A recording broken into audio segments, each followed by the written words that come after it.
Assalamualaikum warahmatullahi wabarakatuh.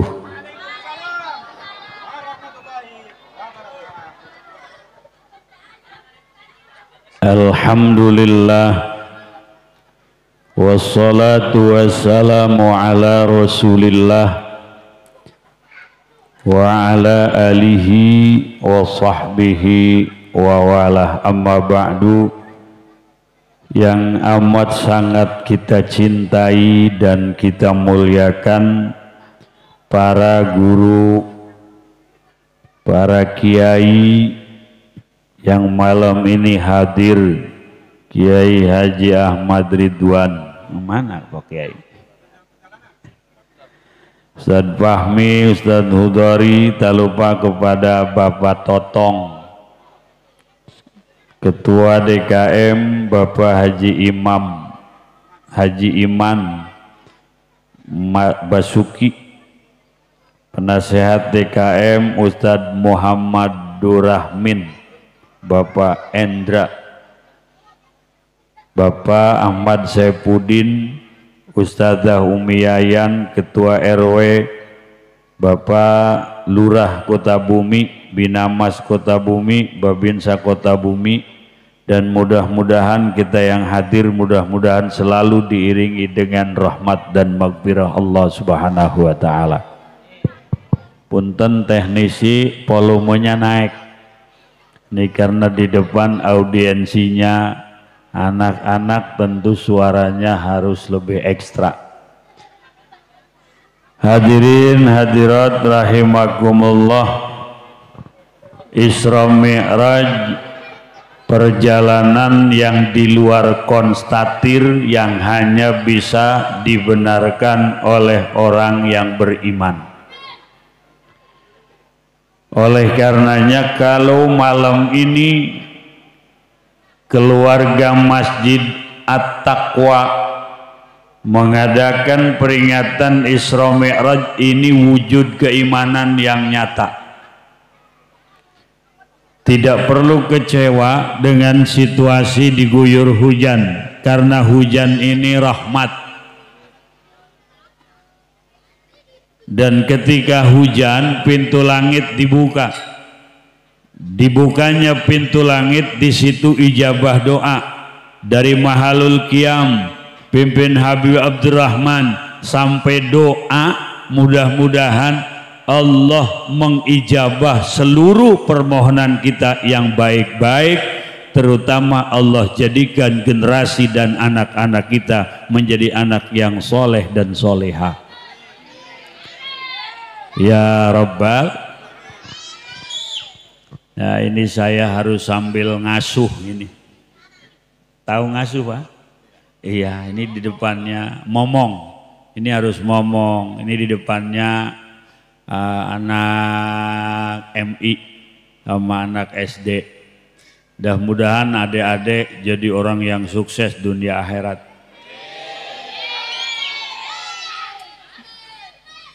Nah, maka peringatan seperti ini adalah edukasi ruhani.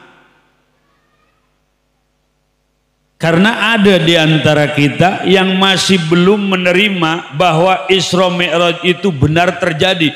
Ada yang mengklaim itu hanya mimpi, ada yang mengklaim itu hanya sebuah cerita yang itu tidak dengan jasad, hanya ruhnya saja. Padahal kata Allah, asra bi abdihi, hamba. Yang namanya hamba, ya di situ ada jasad. Yang namanya hamba, jasadnya masih beruh. Maka Allah memperjalankan Rasulullah dengan kekuasaannya dari Masjidil Haram ke Masjidil Aqsa, naik ke langit sampai pulang kembali, berangkat ba'da isya, pulang sebelum subuh. Hanya orang-orang yang beriman yang akan membenarkan. Alhamdulillah. Waduh, ini YouTuber juga nih Bapak. Hah? Oh iya, YouTuber At-Taqwa. Buat dokumentasi. Iya. Masya Allah. Nah, singkat dari perjalanan itu, perjalanan yang mampu memberikan jalan kepada kita untuk mengikuti jalan Rasulullah ketika Mi'raj. As-salatu mi'rajul mu'min, mi'rajul mu'minin. Salat itu mi'rajnya orang yang beriman. Kenapa Rasul menyebut bahwa salat itu mi'raj orang yang beriman? Karena ketika kita menghadap Allah, hal yang paling konkret dan komplit ada dalam salat. Ketika Rasulullah sampai ke hadirat Allah, memberikan penghormatan, at-tahiyyatul mubarakatus sholawatut, itu pun ada dalam Mi'raj. Maka itu pun dijadikan sebuah bacaan yang di dalam sholat dinamakan tasyahud. Tasyahud yang kita baca itu adalah bacaan yang Rasul sampaikan ke hadirat Allah. Maka oleh karenanya Allah Subhanahu wa taala dalam ayat Al-Qur'an, "Qul li'ibadiyalladzina amanu yuqimus shalah." Katakan wahai Muhammad kepada hamba-hambaku yang beriman, yuqimus shalah, dirikanlah salat. Pedagang jangan lupa sholat, pejabat jangan lupa sholat, pengusaha jangan lupa sholat, karyawan jangan lupa sholat, siapapun kita. Lalu Allah akan memberikan kepada orang yang sholat itu ketenangan batin, ketentraman jiwa, kemenangan dunia dan akhirat, insya. Adek, dek, Dek, jangan berisik ya. Rukun Islam ada berapa?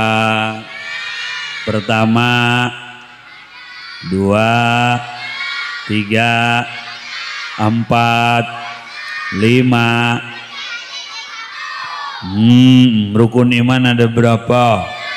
1, 2, 3, 4, 5. Ya mulai sepi suaranya nih. 6. Alhamdulillah. Malaikat yang wajib diketahui ada berapa? Yang pertama, 2, 3, 4, 5, 6, 7, 8, 9, 10. Alhamdulillah. Well. Ya kepaksa ini harus ngomong dulu. Jumlah nabi dan rasul yang tercatat dalam Quran yang wajib diketahui ada berapa? 1 Adam, 2, 3, 4.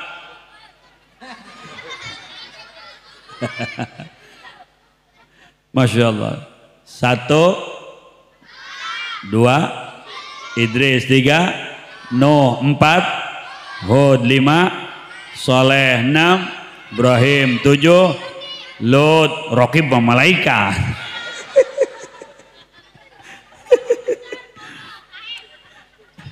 Balik lagi, 1 Nabi Adam, 2 Nabi Idris, 3 Nabi Nuh, 4 Nabi Hud, 5 Nabi Saleh, 6 Nabi Ibrahim, 7 Nabi Lut, 8 Nabi Ismail, 9 Nabi Ishak, 10 Nabi Yakub, 11 Nabi Yusuf, 12 Nabi Ayub, 13 Nabi Syuaib, 14 Nabi Harun, 15 Nabi Musa, 16 Nabi Yasa, 17 Nabi Zul, 18 Nabi Daud, 19 Sulaiman, 20 Nabi Ilyas, 21 Nabi Yunus, 22 Nabi Zakaria, 23 Nabi, 24 Nabi Isa, 25 Nabi Muhammad. Ya Allah, luar biasa. Ibu-ibu kalau ditanya belum tentu, karena ibu-ibu boro-boro ngapal nama Nabi, lazada aja ibu-ibu mah ya. Paket COD, Masya Allah. Nah sekarang adik-adik, dek, sekarang giliran Pak Haji yang ngomong ya, adeknya diem ya. Oke, well.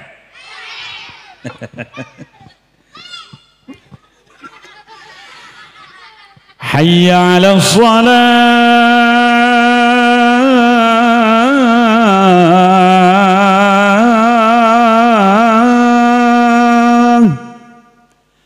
Allah menyeru lewat muadzin. Allah memanggil kepada seluruh hambanya, hei hamba-hambaku, menghadaplah kepadaku, kembalilah kepadaku, sujudlah kepadaku. Pedagang, petani, pejabat, pengusaha, penguasa, sholat dulu. Setelah sholat, hayya 'alal falah, Allah akan memberikan kemenangan. Pedagang sholat menang, tidak kalah oleh dagangan. Pejabat sholat menang, tidak kalah oleh jabatan. Pengusaha sholat menang, tidak kalah oleh usaha. Penguasa sholat menang, tidak kalah oleh kekuasaan. Kalau kita menang di pandangan Allah, nanti di akhirat Allah siapkan tempat yang mulia, surga namanya. Amin ya rabbal. Amin dong ah. Amin, amin, amin. Iya, ini bukan amin politik ya. Sekarang mau ngomong amin repot. Padahal sebelum ada capres, amin sudah dulu kita. Ya Allah, begitu takbiratul ihram, Allahu Akbar. Bismillahirrahmanirrahim. Alhamdulillahi Rabbil Alamin, Ar-Rahmanir Rahim, Maliki Yawmiddin, Iyyaka na'budu wa iyyaka nasta'in, Ihdinas siratal mustaqim, Siratal ladzina an'amta 'alaihim ghairil maghdubi 'alaihim waladdallin. Bismillahirrahmanirrahim. Wadduha wal-laili idza saja, ma wadda'aka rabbuka wa ma qala, walal-akhiratu khairun laka minal, walasawfa yu'tika rabbuka fatar, alam yajidka yatiman wa wajadaka dhallan wa wajadaka 'ailan, fa ammal yatima fala wa ammas sa'ila fala wa amma bi ni'mati rabbika. Allahu Akbar, kita ruku, sami Allahu liman hamidah, kemudian i'tidal, Allahu Akbar, kemudian sujud. Nah, ketika sujud itulah posisi sang hamba yang paling amat sangat dekat dengan Allah. Yang punya aturan, yang punya undang-undang, yang bikin catatan, yang bikin ukuran, yang bikin meteran, yang bikin apapun kepintaran mereka ada di kepala. Otak besar, otak kecil, otak depan, otak belakang, saraf sensorik, saraf motorik. Kadang-kadang orang merasa bangga dengan kemampuannya, besar kepala. Sujudlah engkau, tundukkan kepalamu, tempelkan jidatmu kepada tanah. Kau harus menyadari bahwa semua kemampuanmu itu milik Allah.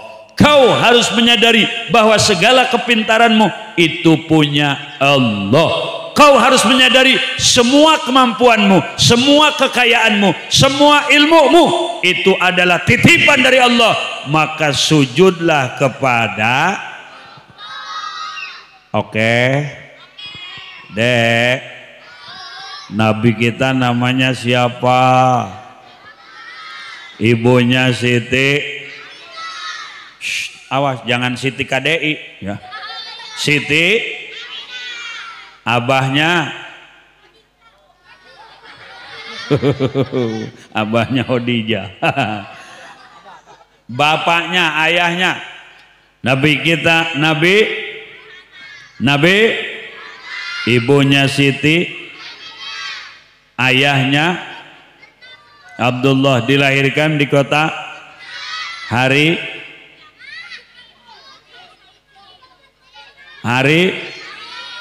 Senin, hari libur. Senin tanggal 12 bulan Rabiul, tahunnya tahun gajah. Nabi Muhammad dikasih kitab namanya kitab suci suka baca Quran, suka ngaji Quran. Alhamdulillah. Bismillahirrahmanirrahim. Alam nashrah.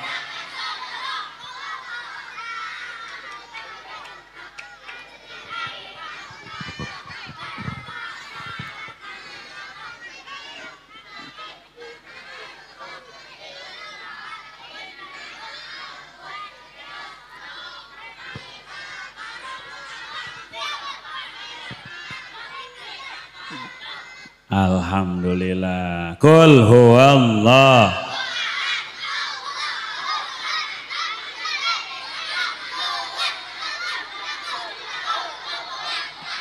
Qul a'udzu birabbil falaq.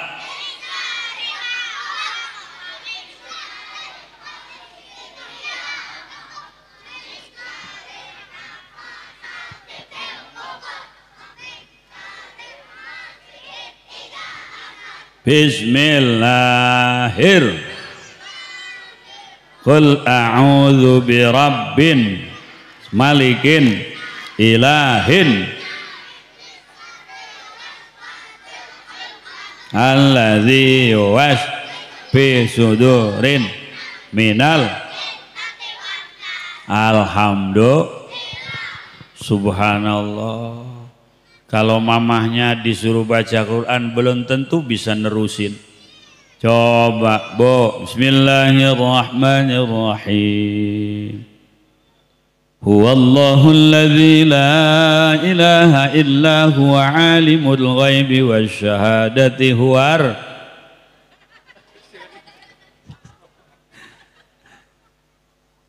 Kalah sama anaknya ya deh ya. Coba deh, bismillahirrahmanirrahim. Tabbat yada.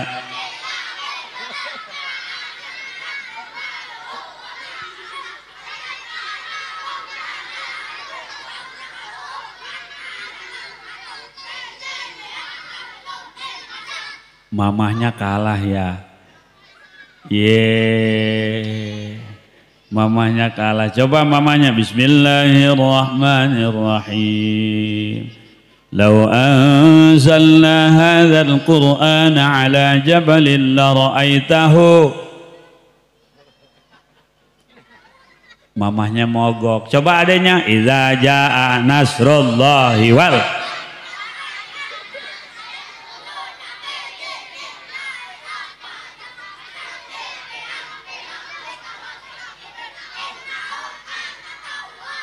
Masya Allah, mamahnya kalah, mamahnya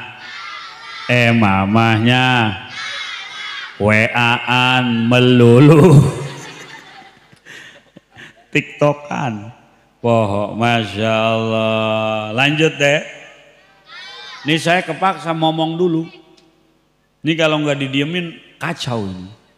Sampai mana tadi? Sampai tadi sujud. Nah. Diawali takbir. Takbiratul ihram. Kenapa ini dinamakan takbiratul ihram? Karena yang tadinya makan halal, minum halal, ngomong halal, begitu takbiratul ihram sejenak itu diharamkan ketika dalam sholat.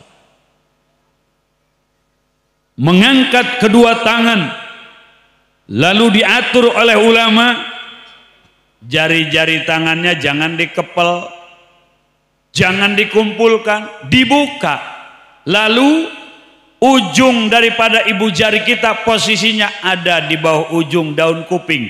Allahu Akbar, hadwa mankibe, lurus dengan pundak kita. Itu laki-laki. Perempuan, Allahu Akbar. Berdirinya pun perempuan beda. Laki-laki kaki kanan kaki kiri kurang lebih 1 jengkal ukurannya. Perempuan jangan. Perempuan ketika sholat berdiri kakinya mesti dirapatkan, takut masuk angin. Bapak-bapak jangan rapat, sian. Apa Pak Haji? Kegencet? Iya kegencet. Takut pecah. Kemudian dalam takbiratul ihram kita mengangkat tangan. Di sini ada filosof yang sangat dalam. Allahu Akbar. Ada torhu ma siwallah, melemparkan, membuang, meninggalkan jauh-jauh apa saja yang ada dalam hati kita selain Allah. Artinya sejenak ketika kita sholat fokus dulu. Pedagang jangan dagang ke bawah sholat, pejabat jangan jabatan ke bawah sholat, pengusaha jangan usaha ikut sholat. Mestinya seperti itu ketika sholat, tapi justru kita mas sebaliknya.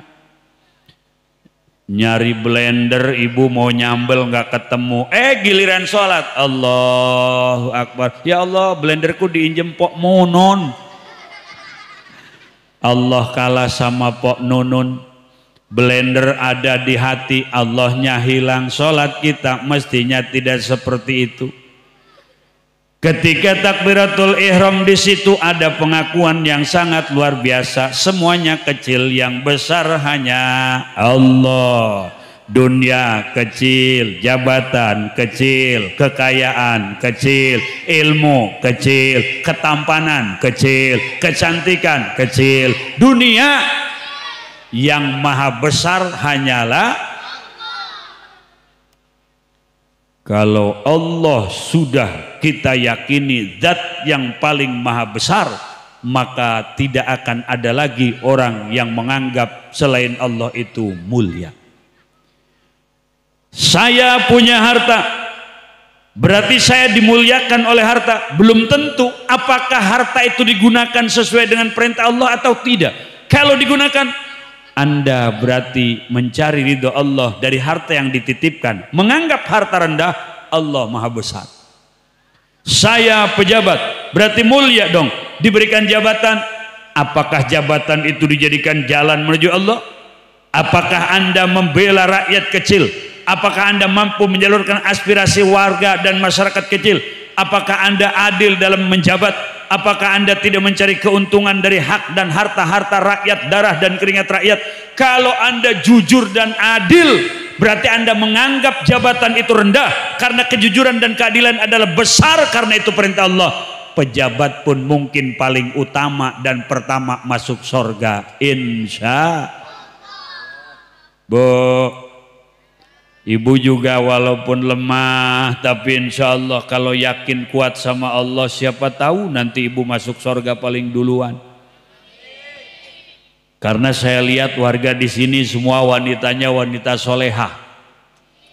Aminnya pede luar biasa. Ibu mau jadi solehah, Bu? Jawab dong, mau jadi wanita solehah? Ada syaratnya. Pertama, harus taat kepada Allah dan Rasulnya. Yang kedua, harus taat kepada suaminya sepanjang perintah suaminya tidak maksiat kepada Allah. Yang ketiga, ini sangat berat sekali, tapi terpaksa harus saya sampaikan. Bu, Anda bisa dikatakan wanita solehah kalau sudah ngasih izin poligami sama suaminya.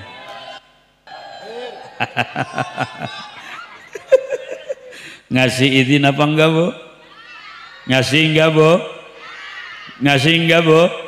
Sampai mati enggak ngasih izin, Bu? Oh, berarti bapak-bapak di sekitar saya dan warga sini kalau mau kawin lagi nunggu mati dulu ya. Bu, ngasih izin apa enggak, Bu? Bagaimana kalau kata suaminya, nih uang tiap minggu 5 juta buat kamu, udah berarti sebulan 20 juta buat kamu, tapi saya minta izin poligami, diizinkan apa enggak, Bu? Terus duitnya diambil apa enggak? Wah, ini yang masalah nih. Wah, ini parah nih. Ya Allah, ibu-ibu ditanya, ibu kenapa tidak ngasih izin? Haji Putali, kurang apa saya? Betul, Bu? Saya semenjak nikah, semua yang ada dari diri saya diserahkan untuk suami saya. Pengabdian penuh kepada suami. Saya masak, saya nyuci, saya ngurus anak, semuanya sudah saya berikan, tapi suami saya khianat.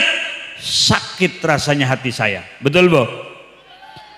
Dan wahai para suami laki-laki, kita bersyukur kepada Allah punya istri-istri yang cantik dan soleha. Alhamdulillah.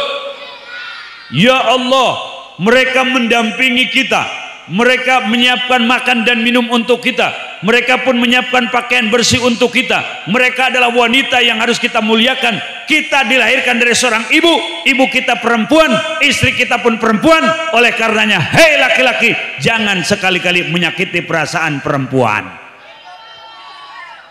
Hidup perempuan, hidup ibu-ibu, hidup poligami. Wah, bahaya. Nggak bahaya tah? Bercanda, Bu. Bu, ibu nggak mau didua? Nggak mau didua? Karena ibu sudah memberikan semuanya, ibu ya. Allah yang memberikan kepada kita segala-galanya. Kenapa kita masih berpaling dari Allah? Ya Allah, Dek, Nabi Musa dikasih kitab namanya Taurat, bukan Tauah. Nabi Daud dikasih kitab Zabur, Nabi Isa dikasih kitab Injil, Nabi Muhammad dikasih kitab Al-Quran.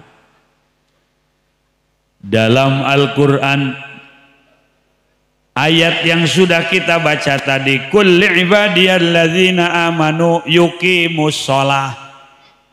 Kalau ibu-ibu mengatakan saya tidak mau didua, saya sakit karena saya sudah memberikan segala-galanya. Tapi kenapa sampai sekarang kita banyak yang berpaling dari Allah, padahal Allah sudah lebih memberikan daripada kita memberikan kepada masing-masing layan dan pasangan. Allah manggil, Allahu Akbar, Allahu Akbar. Ada yang dagang tapi dia nggak sholat, dagang saja, itu namanya menduakan Allah dengan dagangan. Ada yang punya jabatan, dia rapat, ketika ada azan dia rapat, dia tidak jeda, dia tidak sholat, menduakan Allah dengan jabatan. Ada pembisnis, ada kontraktor, ada pemborong, dia sibuk dengan kerjaannya. Ada azan pun dia tidak jeda, tidak sholat, menduakan Allah dengan kerjaannya. Maka orang yang akan selamat, orang yang sujud menyadari bahwa kita lemah, orang yang sujud menyadari bahwa kita tidak punya apa-apa, semuanya pemberian Allah. Kembalikanlah kepada Allah, dan syukur yang konkret adalah sholat, mulai takbir sampai salam, seluruh anggota badan kita, dari mulai jasad sampai ruh, semuanya kita totalkan di hadapan Allah. Mudah-mudahan kita semua dan anak-anak kita selalu istiqomah menjalankan ibadah sholat. Ya Rabbal, Ibu-ibu, Bu, ini zaman akhir. Jadi fitnah Dajjal ini bermunculan. Dajjal itu propagandanya meninggalkan Allah, melupakan akhirat. Dajjal itu propagandanya mengajak kepada kita hubbu dunya, cinta dunia berlebih yang akhirnya melupakan Allah. Contoh, kalau kita punya anak lalu tidak pernah diajarkan agama, yang terbersit dalam hati kita, anak saya biar punya gelar sukses, tanpa pernah ada bersit dalam hati sholatnya bagaimana, baca Qurannya bagaimana, kita pun sudah termakan isme Dajjal. Di antara yang konkret, kalau dulu mau masuk masjid, orang-orang tua nggak tinggal bawa tasbih, karena di masjid itu tempat berzikir, tempat sholawat, tempat munajat. Adapun handphone, tempat komunikasi antara kita dengan sesama makhluk, pejabat, pedagang, pembisnis, saudara di situ. Mestinya ketika mau masuk masjid, simpen dulu handphone supaya total hati kita kepada Allah. Tapi sekarang kita nggak bisa lepas dari handphone. Masuk masjid, tasbih nggak kebawa, handphone pasti dibawa. Pak mau kemana Pak? Mau ke masjid. Kok bawa handphone? Kalau ketinggalan repot. Ini kalau kebuka kodenya bahaya. Sebab di kontaknya ada tulisan namanya Yanto padahal Yanti sesungguhnya. Itu yang menyebabkan handphone mesti kebawa ke masjid. Insyaallah. Beli handphone 5 juta, rasanya speknya kurang. Ada lagi yang terbaru 10 juta, beli. Padahal yang sederhana pun bisa komunikasi, tapi dorongan untuk gaya hidup 10 juta gua bayar, tapi ke masjid belum pernah berani jariah senilai itu. Berarti kita terkena fitnah Dajjal. Kalau paket kita habis, kita galau, ini video muter terus, sedangkan debat capres dan cawapres. Wah, paslon yang kita dukung nih muter, nggak ada paket, berangkat ke konter beli paket, ngisi 50.000 sekali ngisi, kalau 1 bulan 10 kali 500.000, berani kita 500.000. Tapi begitu ada kardus muter yang minta jariah buat masjid, buat musola, buat pesantren, di kantong kita ada uang 100.000, 50.000, 20.000, 10.000, 5.000, 2.000. Jawab yang kompak, kira-kira yang akan keluar berapa? Yang keluar berapa? Ibu-ibu berapa? 2. Masya Allah. Dipilih di kantong begini, cepek jangan ini gocap nih, jangan tengok dulu, 20.000 jangan, 10.000 jangan, 5.000 jangan, yang keluar 2. Ngomongnya 2.000 juga Pak Kiai, yang penting ikhlas masuk surga. Kalau 2.000 itu masuk toilet umum ibu-ibu ya. Kenapa semangat tidak seperti ngisi paket? Kita pun berarti terkena fitnah Dajjal. Lanjut. Dek, boleh diem boleh? Bisa diem ya? Bentar lagi Pak Hajinya ngomong ya. Ada dengerin ya. Ibu, malam Jumat ada perintah baca 1 surat yang kalau surat ini dibaca kita akan terhindar dari fitnah Dajjal. Surat apa? Al-Kahfi. Tapi sekarang kita Al-Kahfi malam Jumat enggak terbaca. WA selalu dibaca. Status selalu update. Sampai pengajian malam ini Isra Mi'raj, update status dari sore.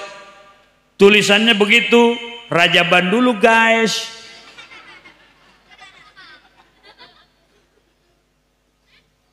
Malam Jumat itu ada perintah baca surat Kahfi. Ibu-ibu ngomong, Pak kalau pagi Jumat boleh, Kalau pagi kan saya sibuk ngurus rumah, ngurus anak, mempersiapkan apa buat suami kerja, repot kayaknya. Sesibuk-sibuknya di hari Jumat itu jangan lupa baca surat Kahfi walaupun 10 ayat di awal surat. Ini menjadi protek perlindungan bagi kita tameng dari fitnah Dajjal. Kalau hari Jumat baca surat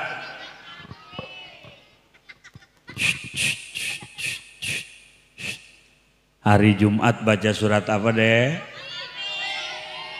Alhamdulillahilladzi anzala ala abdihil kitaba wa lam yaj'al lahu iwaja qayyiman liyunzira ba'san shadidan min ladunhu wa yubashshiral mu'minin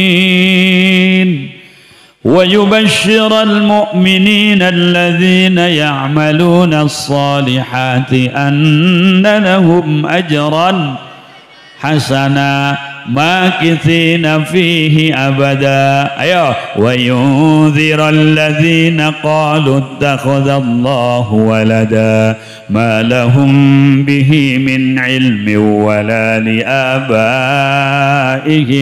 كبرت كلمة تخرج من أفواههم إن يقولون إلا كذبا فلعلك باخع نفسك على آثارهم إن لم يؤمنوا بهذا الحديث أسفا إنا جعلنا ما على الأرض زينة لها لنبلوهم أيهم أحسن وَإِنَّا لَجَاعِلُونَ مَا عَلَيْهَا صَعِيدًا أَمْ حَسِبْتَ أَنَّ أَصْحَابَ الْكَهْفِ وَالرَّقِيمِ كَانُوا مِنْ آيَاتِنَا عَجَبًا إِذْ أَوَى الْفِتْيَةُ إِلَى الْكَهْفِ فَقَالُوا رَبَّنَا آتنا من لدنك رحمة وهيئ لنا من أمرنا رشدا awas rosyada bukan lazada. Ya Allah, maka Kahfi dibaca tiap Jumat. Ini benteng bagi kita. Mudah-mudahan pengajian malam ini diterima oleh Allah Subhanahu wa taala. Dan mudah-mudahan Allah Subhanahu wa taala meneguhkan iman dan keyakinan kita. Anak-anak kita dijadikan anak yang sukses dunia akhirat, mampu mengangkat derajat kita orang tuanya di hadapan Allah Subhanahu wa taala. Hadirin hadirat muslimin muslimat rahimakumullah, mohon maaf saya harus berbagi waktu dengan orang Batu Nunggul malam ini, jadi cukup sekian, kurang lebihnya mohon dibukakan pintu maaf terutama kepada para sepuh, para tokoh. Sekian dan terima kasih. Wallahul muwaffiq ila aqwamit thoriq. Wassalamualaikum warahmatullahi wabarakatuh.